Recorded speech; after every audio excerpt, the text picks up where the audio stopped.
বৃত্তিমুখী শিক্ষাৰ কথা কওঁতে আপুনি চাব এই মই হাতত লৈ থকা কলমটো ইউটো এটা কোম্পানীৰ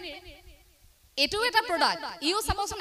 আজিৰ দিনটোত এতিয়া হয়তো আমি কথা কৈ থাকোতে সেকেন্ডত কিমান লাখটা কলম এতিয়া নিৰ্মাণ হৈ আছে সেই কলমটো প্ৰতিগৰাকী ক্ৰয় কৰিছে কলমটো কৰ পৰা আহিছে এটা উদ্যোগ তাত নিয়োগ হ'বৰ বাবে আমি তাৰ বাবে হাজু হ'ব নোৱাৰো নেকি আজিহে অসমত সেমিকন্ডাক্টৰ প্ৰকল্পৰ কথা চিন্তা কৰিছে যিটো কথা আজিৰ পৰা বহু বছৰ আগতে অসমত চিন্তা কৰিব লাগিছিল অসমত কি নাছিল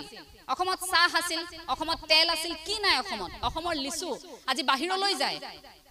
কিন্তু আমি তাৰ মূল্যটো বুজি নাপাওঁ অসমৰ শিপিনী হেমপ্ৰভা চুটিয়া আজিকালি অসমীয়া বুৱাৰীয়ে তাঁত বব নাজানো বুলি গৌৰৱ কৰে নাজানো নহয় বুৱা কথা কি হয় চিনি নাপায় তুল থাকি তাঁত বব নাজানে কেনেকৈ লগাই কি কথা নাজানে কিন্তু বাহিৰৰ পৰা পলিপাটৰ কাপোৰযোৰ ঠিকেই কিনি আনিব হয়নে আমি আনক কৈ থাকিলে নহব আমি নিজেনো তাঁতখন কেনেকৈ বব পাৰিছো আমি শিকিছো নে কেনেকৈ তাঁত বয় আমি জানো নে বস্ত্ৰশিল উদ্যোগটোৰ কথা হেমপ্ৰভা চুটিয়াক এতিয়া সন্মান জনোৱা হৈছে তেখেতৰ দৰে শিপিনী অসমৰ চুকে কোণে আৰু আছে আমি অসমীয়া শিপিনী বিলাকে সেই কথাটো নাজানো যে আমাৰ মুগাৰ কাপোৰযোৰ আমাৰ পাটৰ কাপোৰযোৰ বাহিৰত কিমান বেছি দাম আমাৰ এই সেনেহৰ গামুছাখন আজি বহিৰাজ্যৰ বেপাৰী আহি বহিৰাজ্যৰ বনিয়াই আহি এই গামুছাখনক আপোনাক 50 টকাত আপোনাৰ হাতত দি থৈ যাব আৰু আমাৰ অসমীয়া লাজ নোহোৱাকৈ 150 টকা দি শিপিনী গৰাকীৰ পৰা গামুছাখন নিকিনে আয়োজক কমিটিয়ে ক'ব যিমান পাৰ কম টকাত অনুষ্ঠানটো পাত যা 50 টকা 40 টকাত পালেও গামুছা কিনি আনিবি দৰকাৰ হলে ফুটাডালে থাকক ফুটা উলমি থাকক এনেকে ফুল থাকক নাথাকক কথা নাই গামুছা আন 40 টকা দান নালাগে অসমীয়া শিপিনীৰ কথা আৰু তেওঁলোকৰ তেনে ধৰণৰ আকৌ ব্যক্তিয়ে যেতিয়া মেলে মিটিঙে ডাঙৰ কথা কব সেই কথাবোৰ আপোনালোকৰ শুনিবলৈ মন যাবনে আমাৰ অসমত এই যে কয় যে হাতীৰ দেখুৱা দাঁত খোৱা দাঁত বেলেগ আমাৰ অসমত ভাষণ বহুত হল কৰা বহুত হল এতিয়া যে মই এই কথাখিনি কৈ আছো এইখিনিৰ পাছত মুকো ক'ব যদি সামাজিক মাধ্যমত এতিয়া দেখিছো এইকেইটা দিন সামাজিক মাধ্যমত ভিডিঅ'বোৰ যেতিয়া কৈছে তলত কিছুমান মন্তব্য আহিছে আধ্যাত্মিক কথা কোৱাৰ লগে লগে মোক সুধিছে কিছুমানে তো তই সম্বোধন কৰি খুধে কিছুমানে খুদিছে যে তই নিজে শৰণ ললিলে নাই সেই সকলক কওঁ যে মই চতুৰ্থ শ্ৰেণীতে গুৰু সেৱা লৈছো সপ্তম শ্ৰেণীতে মই শৰণ লৈছো গুৰুজনাৰ ওচৰত গতিকে সেই শৰণ অন্তত বুকু ডাঠ কৰি ক'ব পাৰো যে এই অসম ভূমিত জগতগুৰু শ্ৰীমন্ত শংকৰদেৱ গুৰুজনাৰ নীতি আদৰ্শৰে পৰিচালিত হোৱা নৱ বৈষ্ণৱ ধৰ্মৰ মই এগৰাকী বৈষ্ণৱ মই হেতু বুকু ডাঠ কৰি ক'ব পাৰো আৰু সেই গুৰুজনাৰ নামেৰে প্ৰতিষ্ঠা কৰা এই শংকৰদেৱ শিশু বিদ্যা নিকেতনৰ প্ৰতি মোৰ সেইভাবেই টান আছে গতিকে আমি কথা যেতিয়া কৈছো তাৰ সমান্তৰালকৈ আমি কাম কৰিবলৈ চেষ্টা কৰিছো আপোনালোকে হয়তো কৰক যদি কোনোবাই আপোনাক আঙুলি আইছে নহয় সেই উত্তৰটো আপুনি দিবলৈ চেষ্টা কৰক আপোনাক সমালোচনা কৰিছে আপুনি কিবা এটা কাম কৰিছে সমাজত আপোনাক সমালোচনা কৰিছে আপুনি সেই কথাটো আহি ঘৰত ঋণাত্মকভাৱে নলব আপুনি সেই সমালোচনাটো উফৰাই আপোনাৰ সন্তানৰ সৈতে আপুনি আলোচনা কৰক যে সমাজত এনে ধৰণৰ মানুহ থাকে শুন আমি আগুৱাই যাব লাগিব এনেকৈ সন্তানৰ সন্মুখত আকৌ সেই মানুহগৰাকীৰ কথা বেয়াকৈ নকব কাৰণ আপুনি গম নোপোৱাকৈ কোনোবা দিনা আপোনাৰ সন্তানে সেই মানুহগৰাকী কিবা এষাৰ বেয়াকৈ কৈ থৈ আহিব তাৰ পাছত উলটাই আপুনি আকৌ কথা শুনিব লাগিব এই যে পৰিৱেশ পৰিস্থিতি আমি যে সন্তানক এটা পৰিৱেশত গঢ় দি তুলো সেই পৰিৱেশবোৰ যে ইমান জটিল হৈছে তাৰ প্ৰথম ভুলটো আছে আমাৰ নিজৰ আমাৰ ধাৰণাবোৰে সলনি হৈ গল আমি আধ্যাত্মিক চিন্তা চৰ্চা বুলি ক'লে নৈতিক শিক্ষা বুলি ক'লে আমি সেই কথা বতৰাবোৰৰ পৰা অকনমান ল'ৰা ছোৱালীক আঁতৰাই ৰাখো যদি আপুনি আপোনাৰ সন্তানক যদি ফেশ্বন শ্ব' এটা প্ৰতিযোগিতাত নিছে ৰাতি গাঁওখনত হোৱা ভাওনালৈ আপোনাৰ সন্তানক আপুনি কিয় নিব নোৱাৰে আপুনি ভাওনা চাবলৈ সন্তানক কিয় লৈ যাব নোৱাৰে বৰগীতৰ কৰ্মশালালৈ আপোনাৰ সন্তানক আপুনি কিয় নিব নোৱাৰে যদি আপুনি আন কিবা এটা তেনেকৈ আগ্ৰহণোৱা হৈছে সন্তানক লৈ গৈছে পশ্চিমীয়া সংস্কৃতিৰ কিবা এটা তো তাৰ সমান্তৰালকৈ আপুনি সেয়াও কৰিব লাগিব কিছু মুহূৰ্তৰ পূৰ্বে ইমান সুন্দৰকৈ ছাত্ৰীগৰাকীয়ে বৰগীত পৰিবেশন কৰিছে এইবোৰ আমাৰ কলা সংস্কৃতি এইবোৰ গুৰুজনাই দি থৈ যোৱা আমাৰ সম্পদ এইবোৰৰ জৰিয়তে আমি আধ্যাত্মিক হ'ব পাৰো শংকৰদেৱ শিশু বিদ্যা নিকেতনে আপোনাক খুজে আধ্যাত্মিক হ'বলৈ শিকায় এই যে নীতি শিক্ষা এখন কিতাপ আছিল এতিয়া আছেনে বাৰু আছে এই কথাটো খুব ভাল লাগে আন বিদ্যালয়ত সেইটো দেখিবলৈ নাপাওঁ এই যে মহাভাৰতৰ চৰিত্ৰ ৰামায়ণৰ চৰিত্ৰ বা আন চৰিত্ৰসমূহ এই চৰিত্ৰসমূহৰ পৰা যে আমি শিকিব পাৰো ব্যক্তিগত জীৱনত এই কথাটো এই নীতি শিক্ষা পিৰিয়ডটো বুজায় আগতে ভাবিছিলো সাধু পঢ়াৰ নিচিনা নীতি শিক্ষাৰ সময়খিনি আহিলে খুব ভাল লাগে কাৰণ শংকৰদেৱ শিশু বিদ্যা নিকেতনত আপোনাক যদি জয়মতীৰ কথা পঢ়ুৱাইছে তেন্তে আনফালে আপোনাক ঝান্সী ৰাণীৰ কথাও পঢ়ুৱাব যদি ছত্ৰপতি শিৱাজীৰ কথা পঢ়ুৱাইছে তেনেহলে জগতগুৰু শ্ৰীমন্ত শংকৰদেৱ গুৰুজনাৰ কথাও এই নীতি শিক্ষা পিৰিয়ডত আপোনাক পঢ়ুৱাব গতিকে সকলোখিনি ইয়াক দিয়া হয় আপুনি মাত্ৰ কেনেকৈ গ্ৰহণ কৰে হেয়া আপোনাৰ কথা এই নীতি শিক্ষা পিৰিয়ডটোত এই শ্ৰেণী কোঠাটোত বহুখিনি শিকিছিলো আধ্যাত্মিক শিক্ষা তাতেই জানিছিলো যে এই যে আমাৰ চৰিত্ৰবোৰ একলব্য চৰিত্ৰটো গুৰুৰ ভকতিৰ কথা সেই কথাখিনি তাৰ পৰাই শিকিছিলো মহাপুৰুষ শ্ৰী শ্ৰী মাধৱদেৱ আৰু গুৰুজনাৰ সৈতে যেটো সম্পৰ্ক গুৰু শিষ্যৰ সম্পৰ্ক কিছু মুহূৰ্তৰ পূৰ্বে কৈ গৈছিল যে হেয়া আমাৰ লাহে লাহে থুনুকা হৈছে কিন্তু গুৰুজনাৰ আদৰ্শৰে যদি আমি চলো হেয়া কিন্তু থুনুকা হ'ব নোৱাৰে ছাত্ৰ ছাত্ৰীসকলেতো নিশ্চয়কৈ জানে যে জগতগুৰু শ্ৰীমন্ত শংকৰদেৱ গুৰুজনাই মহাপুৰুষ শ্ৰী শ্ৰী মাধৱদেৱক এটা দিনো কবলগীয়া হোৱা নাছিল যে মাধৱ তুমি এইটো কৰা মাধৱ তুমি সেইটো কৰা মাত্ৰ মৃত্যুৰ সময়খিনিতে কৈ থৈ গৈছিল মাধৱ তুমি ৰত্নাৱলী ৰচনা কৰিব লাগিব তুমি নামঘোষাৰ জৰিয়তে জীয়াই থাকিব লাগিব অসমত এই কথাষাৰ কৈ থৈ গৈছিল যে তুমি হাতত কলম তুলি লোৱা এই কথাষাৰ শেষতে কৈছিল তাৰ আগত গুৰুজনাই যদি কেতিয়াবা কিবা কথাত কষ্টও পাইছিল কেতিয়াও মাধৱক কোৱা নাছিল কিন্তু মহাপুৰুষ শ্ৰী শ্ৰী মাধৱদেৱৰ গুৰু ভকতি চাওক গুৰু শিষ্যৰ সম্পৰ্কটো এটা উদাহৰণ দিব বিচাৰিম এবাৰ গুৰুজনাই আপোনালোক সকলোৱে জানে প্ৰায় সংখ্যকে জানে মই ছাত্ৰ ছাত্ৰীসকলক উদ্দেশ্যি ক'ব বিচাৰিম যে গুৰুজনাৰ পিন্ধিবলৈ কাপোৰ নাই আগদিনা কাপোৰ গুটেই তিতিল বতৰ আছিল ডাৱৰীয়া এই গুৰুজনাৰ পিন্ধিবলৈ কাপোৰ নাই তেতিয়া কি কৰিব কথাষাৰ কিন্তু মাধৱে গম পাইছে মহাপুৰুষ শ্ৰী শ্ৰী মাধৱদেৱে কথাষাৰ গম পাইছে যে গুৰুৰ কাইলৈ স্নান কৰি পিন্ধিবলৈ কাপোৰ নাই তে কি কৰিব এতিয়া সেই কাপোৰজোৰ কি কৰিছিল নিখাৰ ভাগতে গণকুচিলৈ গৈ মহদাহৰ কামুৰ খাই নিখাৰ ভিতৰতে কাপোৰ এখা চিলুৱাই আনি পিছদিনা গুৰুৰ ওচৰত ৰাখিছিল তেতিয়া গুৰুৰ চকু পানী ওলাইছিল যে মাধৱ মইতো তোমাক কোৱাই নাছিলো তুমি নুকুৱাকৈ ইমানখিনি অনুভৱ কৰিব পাৰিলা সেই অন্তৰত যে গুৰুজনৰ লাগিছিল সেই আশীৰ্বাদ কৈ ৰৈছিল গুৰুজনাই স্নানাগাৰলৈ যোৱা সময়খিনিত এডাল গছে খুব আমনি কৰে হাউলি থাকে সদায় গুৰুজনা হাউলি হাউলি তালৈ যাব লগা হয় তেতিয়া মাধৱে দেখিলে গুৰুজনাই অসুবিধা পাইছে অকণমান ক'বলৈ বেয়া পালে নকলে নুকুৱাকৈ কি কৰিলে মনে মনে সেই ডালটো কাটি খুব ধুনীয়াকৈ গুৰুজনাত যোৱা ঠাইত যাতে কোনো ধৰণৰ অসুবিধা নহয় তেনেকৈ সাজু কৰি ৰাখিছিল সেয়া আছিল গুৰু ভকতি পিছদিনা যেতিয়া মহাপুৰুষ শ্ৰী শ্ৰী শংকৰদেৱে যেতিয়া দেখিছে গছৰ ডালটো দেখোন নাই তেতিয়া গম পাইছে যে এই কামটো মাধৱেই কৰিছে মাতি আনি সুধিছিল মাধৱ তুমি কৰিছা বোলে হয় গুৰুদেৱ মই কৰিছিলো কাৰণ আপুনি অসুবিধা পাইছিল এই গুৰু শিষ্যৰ সম্পৰ্ক তেনেকুৱা আপুনি নুকুৱাকৈ বুজিব লাগিব মই এটা কথা এইখিনিতে ক'ব বিচাৰিম শিক্ষকসকলক সমালোচনা বুলি নহয় এই কথাষাৰ অকণমান মোৰ ব্যক্তিগত জীৱনত মই শিক্ষকৰ পৰা পোৱা কিছুমান দুখ আছে যিবোৰ দুখ সদায় বুকুত লৈ ঘূৰিলো কোনোদিন কেতিয়াও কোনো শিক্ষাগুৰুক নকলো কাৰণ তেওঁলোক আমাৰ চিৰনমস্য এটা কথা মন কৰিব শিশুৰ মনস্তত্বৰ কথা যদি আমি কৈছো সমান্তৰালকৈ কিন্তু আমি শিক্ষকসকলৰ মনস্তত্বৰ কথা শিক্ষক শিক্ষয়িত্ৰীসকলৰ মনস্তত্ব কিন্তু আমি অধ্যয়ন কৰিবলৈ শিকিব লাগিব শিক্ষক শিক্ষয়িত্ৰীসকলে কি কৰে একাংশ এই শব্দটো মই ব্যৱহাৰ কৰিম একাংশ বহু ঠাইত এনে আছে যে 90% পোৱা ছাত্ৰ ছাত্ৰীগৰাকী তেওঁলোকৰ বাবে খুব প্ৰিয় কিন্তু 30% পোৱা ছাত্ৰ ছাত্ৰীগৰাকী তেওঁলোকৰ বাবে প্ৰিয় নহয় এনেকুৱাও কিন্তু শিক্ষক শিক্ষয়িত্ৰী আছে টিউচন ল'ব বিচাৰে বাৰে বাৰে গৈ সেই চুকা ছাত্ৰ ছাত্ৰীগৰাকীৰ পিতৃ মাতৃক কয় মই টিউচন কৰিম আপোনালোকৰ ছাত্ৰীগৰাকীক আপোনাৰ ছাত্ৰগৰাকীক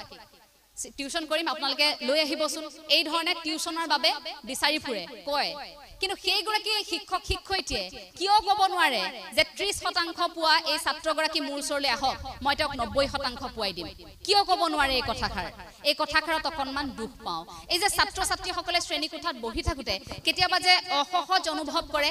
তাৰ এটা কাৰণ কিন্তু শিক্ষক শিক্ষয়িত্ৰী সকলো হয় কিছু শিক্ষক শিক্ষয়িত্ৰী এনে থাকে যে তেওঁলোকৰ সন্মুখত কথা কোৱাৰ সাহস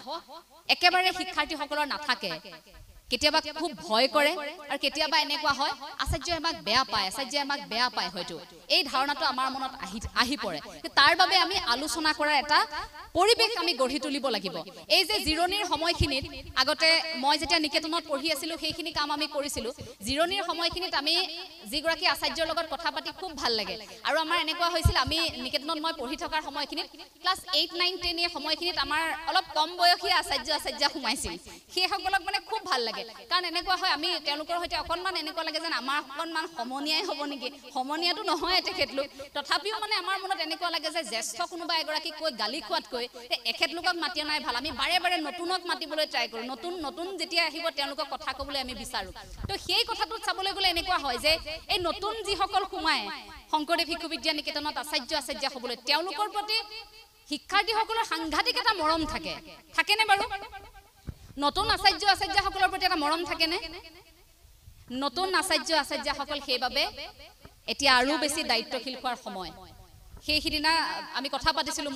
মই যিখন বিদ্যালয়ত পঢ়ি আহিছিলো বিদ্যালয়ৰ আচাৰ্যৰ সৈতে কৈছিল যে প্ৰায় নতুনকৈ 2000 গৰাকী প্ৰশিক্ষণ গ্ৰহণ কৰিছে আমাৰ সেইখন বিদ্যালয়টো সেইখন নিকেতনতো বহু কেইগৰাকী আচাৰ্য নতুনকৈ সোমাইছে আমাৰ দাদাৰ সৈতে পঢ়া মোৰ সৈতে পঢ়া বহু বন্ধু বান্ধৱী এতিয়া কেইটামান দিন শংকৰদেৱ শিশু বিদ্যা নিকেতনৰ সেই পৰিৱেশটোৰ আমেজ ল'বলৈ আকৌ এবাৰ উভতি গৈছে এটা কথা ভাবি চাওকচোন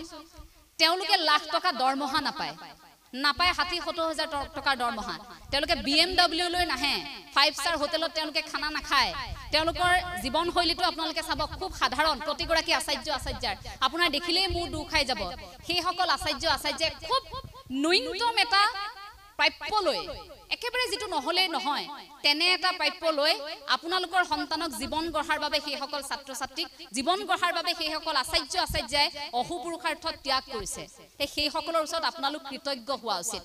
আজিও যেতিয়া সেইখন বিদ্যালয়লৈ উভতি যাও লক্ষী আচাৰ্য জয়া আচাৰ্য তেওঁলোকক দেখিলে আজিও মনটো কোনোবাখিনিত বেয়া লাগে সেই ইমান বছৰ আগতে এৰি থৈ অহা আচাৰ্যসকল এতিয়াও তেনেকৈ আছে এনে নহয় যে আচাৰ্যসকলে সুবিধা পোৱা নাই বেলেগত সুবিধা পাইছে কিন্তু নিকেতনখনৰ প্ৰতি ইমান এটা টান আছে নিকেতনখনৰ প্ৰতি ইমান আবেগ আছে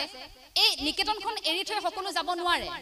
নিকেতনখন এৰাৰ পিছত আপুনি যেতিয়া ইয়াৰ আগেৰে পাৰ হৈ যাব তেতিয়া আপুনি আপোনাৰ চকু পানী ওলাব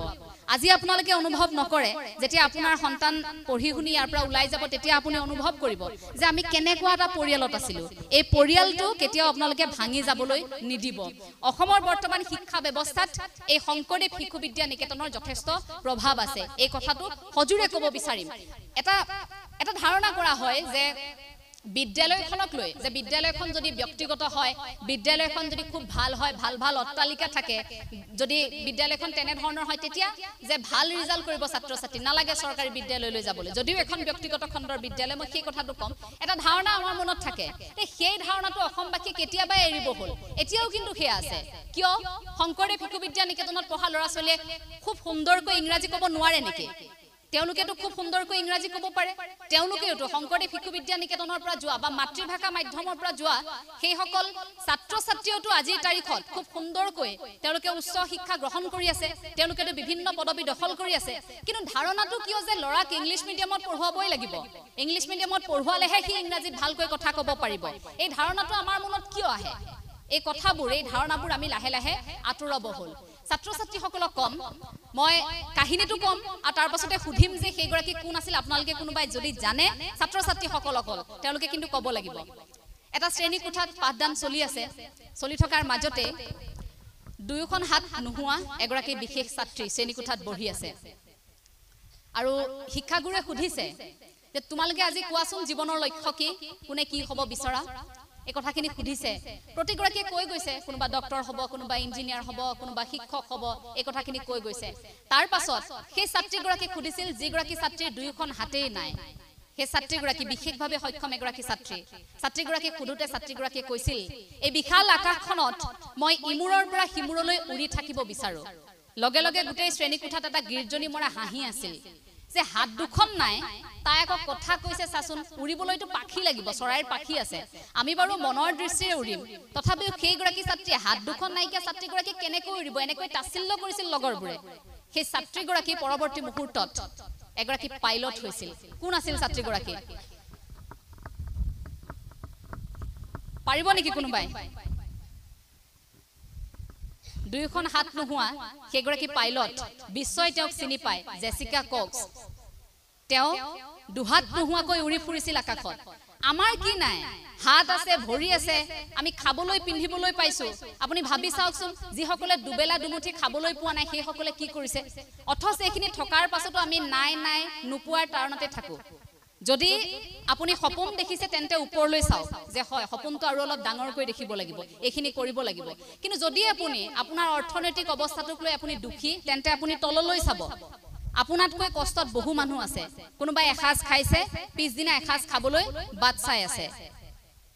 সামাজিক মাধ্যমত আজিকালি খুব টিফিন ব্লগবোৰ দেখি থাকো মই অকনমান সোশ্যাল মিডিয়াৰ প্ৰসংগটোলৈ এবাৰ আহিছো দেই আপোনালোকে দেখি থাকেনে খুব আজিকালিটো ব্লগাৰ হাতে হাতে মোবাইল লৈ কাৰ ব্লগত কেতিয়া ওলাই যাওঁ ঠিক নাই ৰাস্তাৰে খোজ কাঢ়ি গলে হাই গাইজ প্ৰথমে এইবোৰটো দেখি থাকো বিশেষকৈ মহিলাসকল এতিয়া জড়িত হৈ পৰিছে যুৱতীয়ে হওক বা নাৰীয়ে হওক এওঁলোকটো জড়িত হৈ পৰিছে গতিকে মাতৃসকলো দেখিছো আমি ৰাতিপুৱাই আজি সন্তানক দিলো স্যান্ডউইচ আজি দিলো বাৰ্গাৰ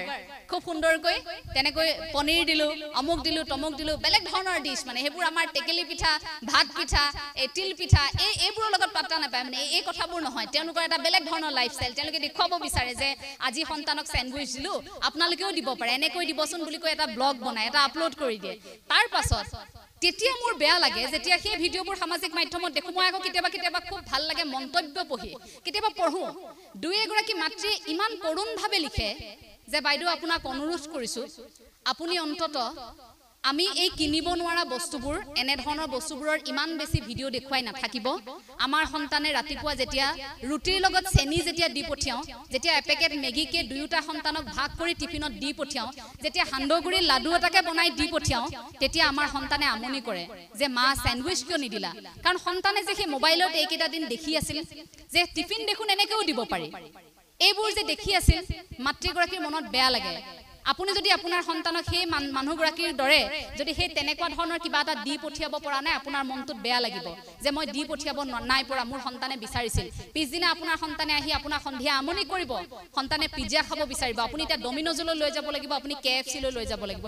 ঘৰত ৰন্ধা বস্তু সন্তানে খাব নিবিচাৰিব কাৰণ সেই যে পৰিবেশ পৰিস্থিতি সেই যে দেখি আছে এই যে শো অফ কৰি থকা এই যে আনক দেখুৱা আমাৰ এটা প্ৰৱণতা আছে আমি কি পিন্ধিছো কি খাইছো হাতৰ আঙুঠিটো কিমান দামী পিন্ধিছো কাপোৰযোৰ কিমান দামী পিন্ধিছো এই যে কথাবোৰত আমি মূৰ ঘমাই এই বস্তুবিলাকত যে আমি বস্তুবাদী ধাৰণাটোত যে আমি গুচি গলো সন্তান লাহে লাহে আমাৰ পিছে পিছে সেই দিশত গুচি গল বেয়া লাগে সেই কথাবোৰত